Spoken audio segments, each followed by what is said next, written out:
Nathalie. Ils sont formidables, ces supporters lensois. C'était un homme de leur pays avec lequel ils ont tenu à partager un dernier moment. Le match Lens-Nantes entre deux équipes qui ont changé d'entraîneur, comme Strasbourg et PSG en cours de saison. Francis Gillot et Serge Le Disait ont pris les commandes en cours de saison de l'équipe. Lens-Nantes, suivi pour nous par David Berger.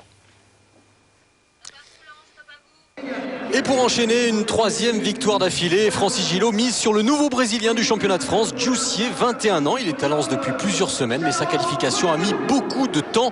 Ce qui met du temps aussi ce soir, eh bien c'est le réel démarrage de ce match. Est-ce que c'est dû au froid ou à ce vent glacial? Toujours est-il qu'hormis cette offensive nantaise, les Nantais en noir, et ce tir donc de Yapi, eh bien le premier quart d'heure est relativement ennuyeux. On l'a dit, Lens et Nantes sont sur une bonne dynamique et à l'évidence, les deux équipes se craignent un petit peu trop en ce début de match. Alors pour se réchauffer, peut-être un coup d'éclat, un coup franc, celui de Daniel Cousin. But superbe, frappe somptueuse de Daniel Cousin pour son 6e but de la saison. Lui qui commençait à être un petit peu la cible des critiques des supporters, eh bien sacrée réponse. Il n'avait plus marqué en championnat depuis 2 mois. Landreau complètement trompé par la trajectoire du ballon. 1-0 pour Lens après 24 minutes de jeu. Les tirs de loin, ce n'est pas vraiment la spécialité lensoise, c'est celle de Cousin lorsqu'il jouait en Ligue 2 avec Le Mans.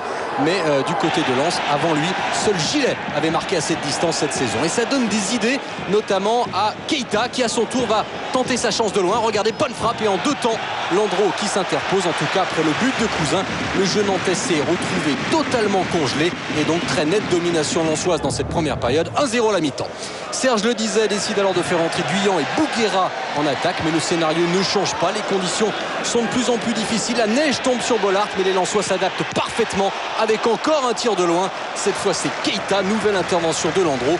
Landreau s'est un petit peu handicapé cette semaine par une blessure à la cuisse gauche, mais il est quand même là pour s'opposer. Les Nantais qui reculent de plus en plus. Serge Le Disait nous confiait pourtant que son équipe s'améliorait au fil des matchs. L'objectif, c'est de prendre 10 points sur les 5 journées de championnat à venir.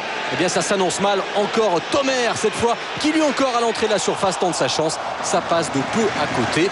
On approche de l'heure de jeu. Conditions, match difficile pour les Nantais qui vont quand même essayer de se réveiller. Sur ce corner tiré par Yapi, la tête de Bouguera, Fouad Bouguera, tout jeune joueur qui a même simplement une licence amateur mais qui a pu intégrer le groupe pro cette semaine. Un coup franc maintenant pour les Nantais. C'est une bonne période pour les Nantais de réaction avec Yapi Yapo. La belle frappe, elle est précise, mais c'est repoussé par la barre transversale. Peut-être qu'Itangelais effleuré, mais c'est vraiment la barre qui sauve les Lensois de l'égalisation. Toujours ce score de 1-0. Encore un corner et des Lensois qui gèrent, qui opèrent maintenant en contre-attaque. Ballon pour Éric Carrière. Regardez au milieu de l'écran, Bibéros qui va complètement s'arrêter. Il ne peut essayer d'empêcher cette offensive. Il est claqué. Carrière qui peut jouer avec Malouda, Leslie Malouda et Carrière à la conclusion au ras du poteau.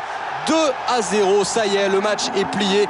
Et Carrière qui n'avait plus marqué en championnat depuis le mois de septembre à Strasbourg, il y a 5 mois. Le voilà, son tout premier but à Bollaert sous le maillot lensois. Nantes s'incline fort logiquement ce soir. 2-0 et Nantes reste menacé par la zone des relégables. Coup d'arrêt pour les Nantais. Tandis que Lens, pour la première fois, enchaîne donc 3 victoires d'affilée en championnat. Nantes qui commence à réviser ses ambitions à la hausse. Et Éric Carrière, lui, revit après plusieurs mois très très difficiles. Ouais, personnellement, ça a été très dur. J'ai vécu une période, je pense, la plus difficile de ma carrière. Donc c'est vrai que ressortir un petit peu, avoir quelques faits positifs dans sa vie, ça fait du bien.